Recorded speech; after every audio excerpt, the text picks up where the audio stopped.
Hey, this is Al Crouch with Indiana Lazy Bushman. Welcome back. Tonight I'm going to cover the forge. I'm going to use a common man's grill that you can pick up at any old yard sale for 25-30 bucks. This grill I've converted into a forge. You're going to go over the components that you're going to need to use for forging. Any old charcoal will do for the forge. If you're going to use wood, you want to use hardwood. Don't be using softwood. Softwood burns up way too quick. The harder the wood is, the hotter it burns. All charcoal is made of hard wood. Some of the components that you're going to need for your forging, I've got 4 cups of vegetable oil for your tempering process, or you can use motor oil. Doesn't matter. You can use used motor oil, fresh motor oil, it doesn't matter. Other components that you're going to need is a pair of bellows. I picked these up at an antique store for $5. If you can't find them, you're going to need either 1/2-inch copper tubing or 1/2-inch galvanized tubing. The longer it is, the farther you're back from the fire, where you can blow on the coals to make them hotter when you have your steel in there. Other components that you're going to need for your forge, you're going to need hammers. All these hammers I picked up at thrift stores. $2, $3. This is a blacksmith hammer. If you notice on the end of it, it's flattened. You go to buy them in the store, they're round on the end. This one's just been used up an awful lot, but you can still see some of the roundness to it. If you buy one that's got the round end on it, you're going to have to grind it off and flatten it out with a belt sander or a grinder of some sort. Also, this grill makes a nice little handy holding place for all my hammers and my tongs.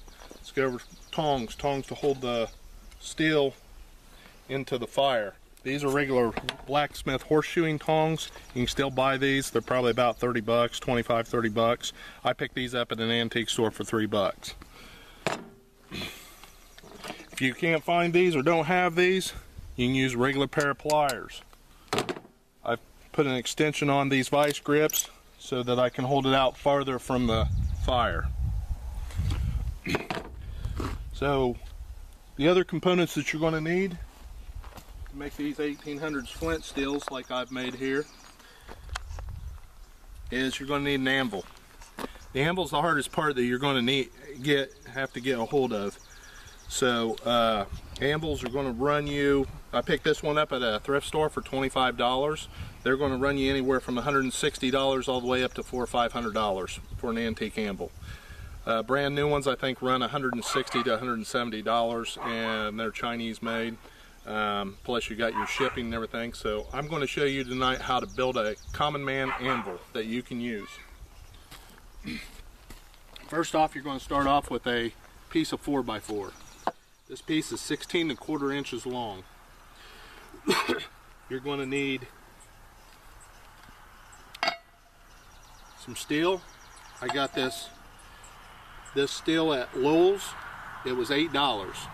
Picked it up. It's 3/16 by 3 inches wide by 3 foot long.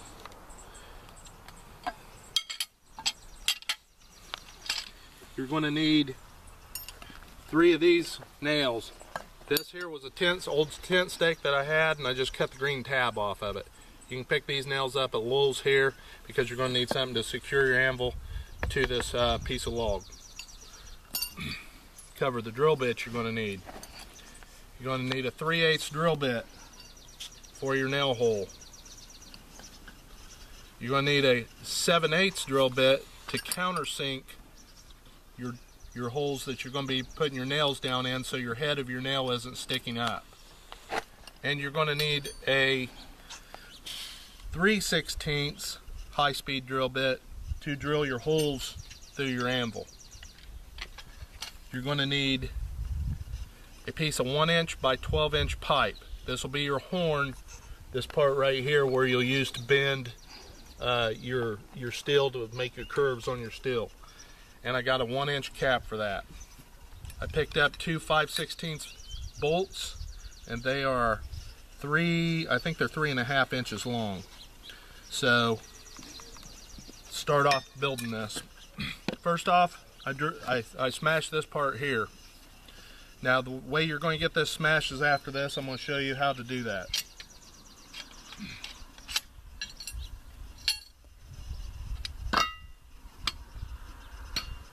I've already pre-drilled these holes to make it go a little faster for camera time, so just bear with me.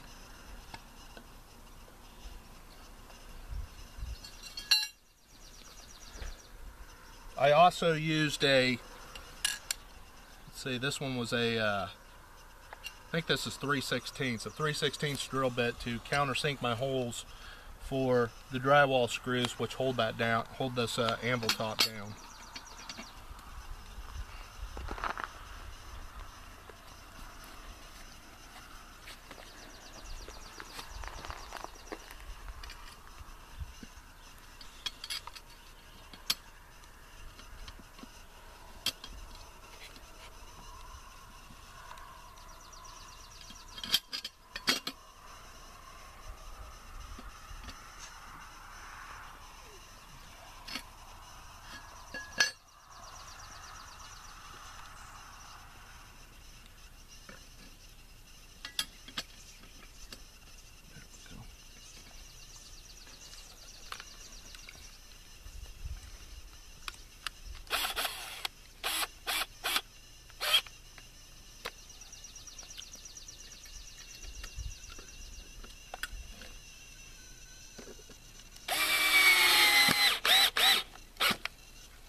Now I'm going to stop here. Once you have this top built like this, which I'm going to tear apart again here in just a second. Once this top is built, you're going to use a large lag. That I got this just for demonstration purposes. You can get one a lot smaller than this. You want to drill a hole and lag this down to hold this. Then you're going to fire your grill up and you're going to heat this pipe up so that you can flatten it out for your horn here. So you're going to flatten it out with your new top here, then you're going to take this back apart, and then we're going to secure it permanently to the wood. So now I'm going to show you how to secure it permanently on here.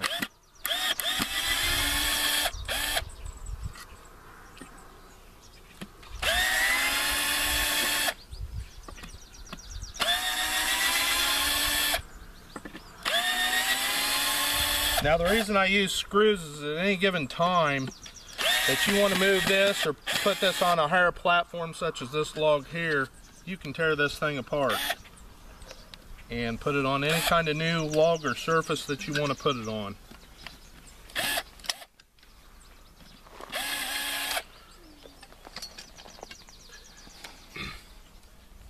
Now that we got the holes drilled and we've got this done here, we're going to secure this on here.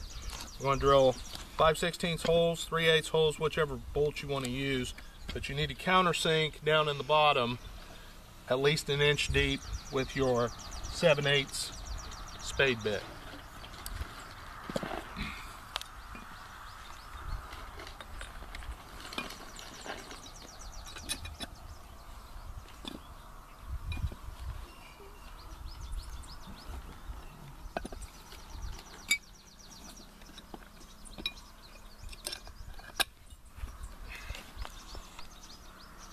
I'm going to use one flat washer.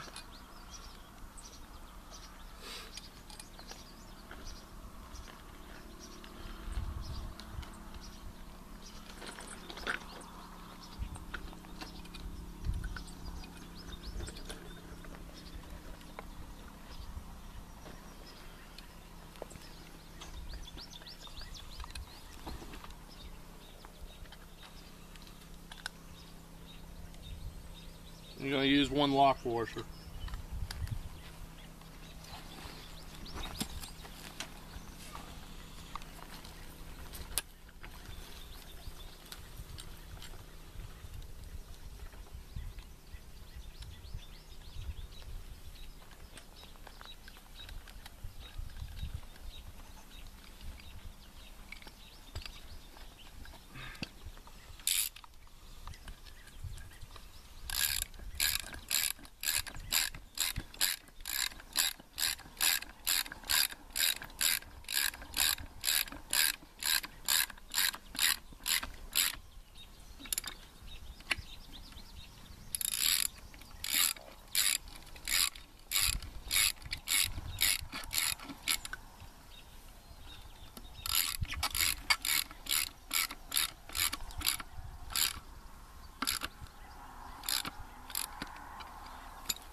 Okay, now we're ready to secure it to the top. Move these to the side.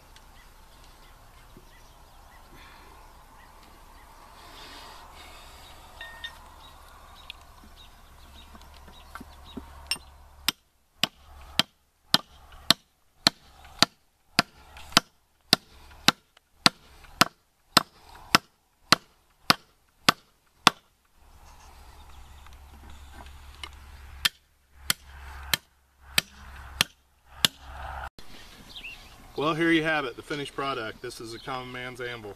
I built this for less than 20 bucks. I added my little thrift store find here that I picked up. I think Dave Canterbury's got one that he picked up for $5 at a second-hand store someplace. I went ahead and I extended it out further so I could hook this on. You don't have to have this on here. For the most part, when you get to banging around on here, this will come unscrewed and try to fall off, so I take it off and only use it if I'm heating the metal up and I'm going to do a bend. So here in a minute, I'm going to forge for you a striker.